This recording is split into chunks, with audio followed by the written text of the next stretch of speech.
Okay folks, I am waiting for my second layer to set up here. I'm using a 1-pound Crafter's Choice mold, and you can see the 2 layers here so far. I'm framing it in so that it has walls around it, black walls around it. 1 ounce for the sides. The bottom and the top will be 1.5 ounces each. I had to make a little makeshift thing and use my level so that I have it level, and it'll be the same thickness all the way around.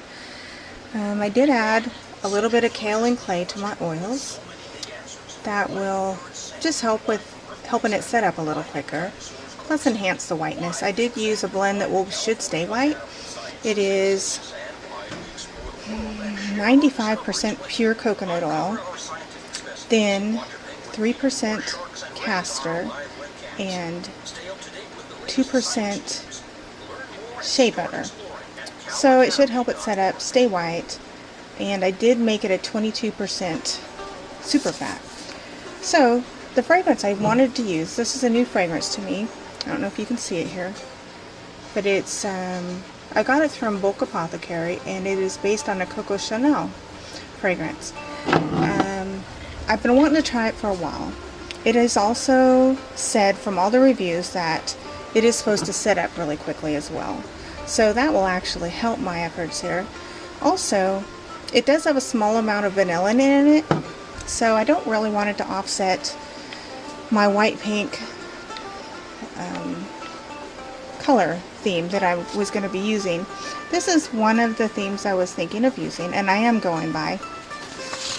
Here is the idea that I'm going with.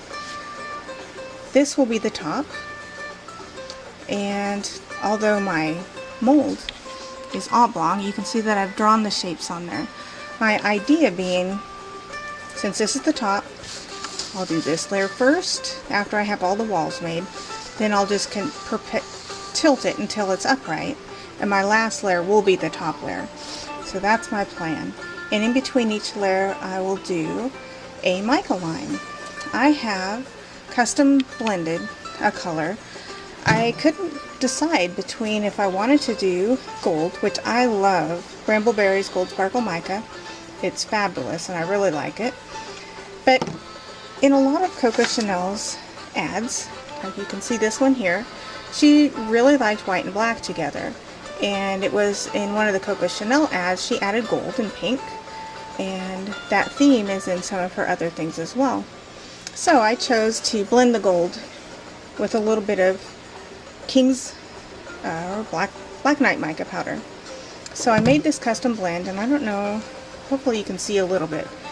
It kind of turned out a dirty gold color, but I put it in a shaker, and I'm going to use this for between my layers. So that is my idea.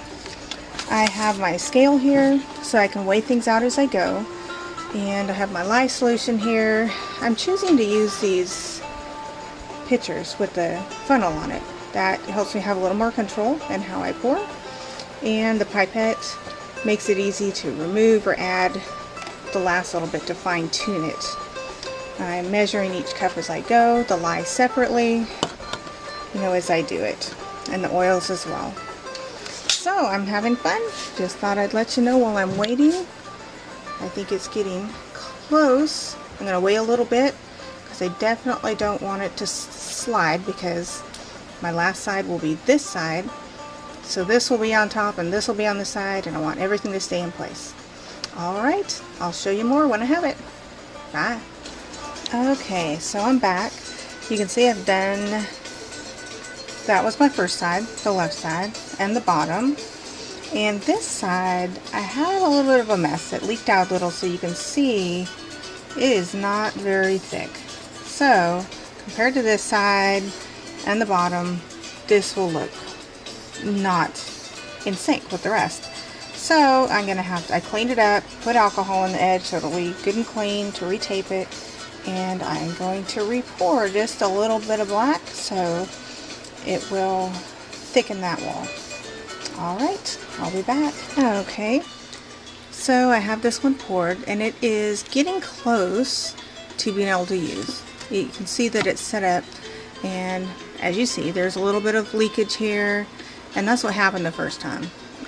when I did this wall. It leaks a little bit on every one of them with the tape, but it just leaked more than it needed to and kind of made a big mess. I lost about a ½ ounce of batter, so I just mixed up another ½ ounce batch of black and added it to there, and it's almost done where I can set it up.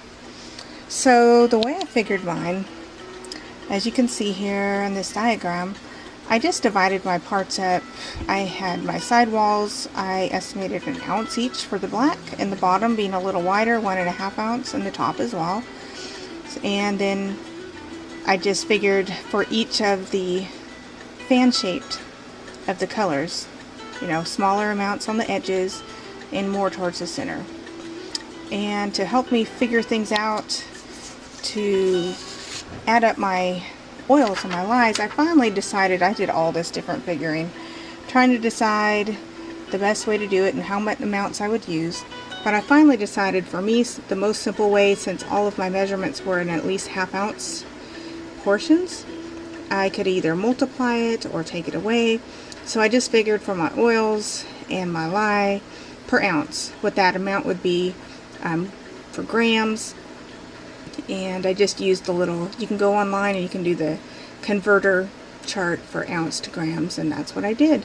So then, depending on the segment that I had, I just took that 1 ounce amount and I just multiplied it by whatever I needed to get the amount I needed for oils and for lye. So I'm about to start my color segments for the fan. And again, I'm going to be starting with the side pork with the darkest pink. And the pink I am using is actually going to be this raspberry red mica by Crafter's Choice. It's a beautiful, vibrant pink. And I just have it sitting in the oils right now.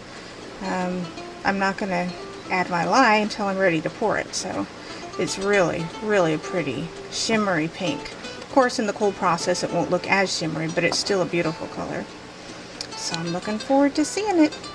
Alright, I'll bring you back when I am, after I pour the layer and I'm ready to do the mica line.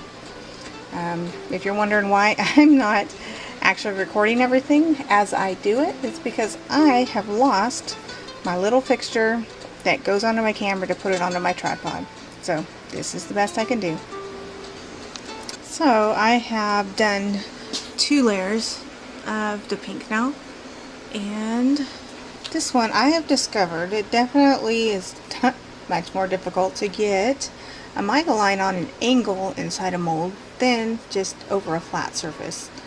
Definitely a challenge. So, and it looks like I might have gotten one end a little thicker than the other, but all in all I'm pretty pleased with how it's going. I'll just need to clean up those end bars a little bit for my trying to fling the mica in closer to the edges. So that's what it's looking like at this point. So to be continued. I'm getting the next layer ready and I will keep going. Alright, so I'm done. Definitely a learning experience for me. I had over measured my first couple layers of my black borders, and so I had poured some off in a separate mold. So now you can see the total height is a little bit short, but all in all I'm pretty pleased with it. It's a little hard to tell from here. The layers don't look the right colors, but I do have the 5 different layers, and I'll be looking forward to seeing how it turns out. And then I just black layer after I put it on and it was real fluid, fairly fluid still. I sprinkled on some red, some of the pink mica, and just a little bit of a swirl. So it'll be really flat on the top, just with a little bit of color interest. So I'll look forward to seeing when it's cut. Alright, thanks for watching. Bye.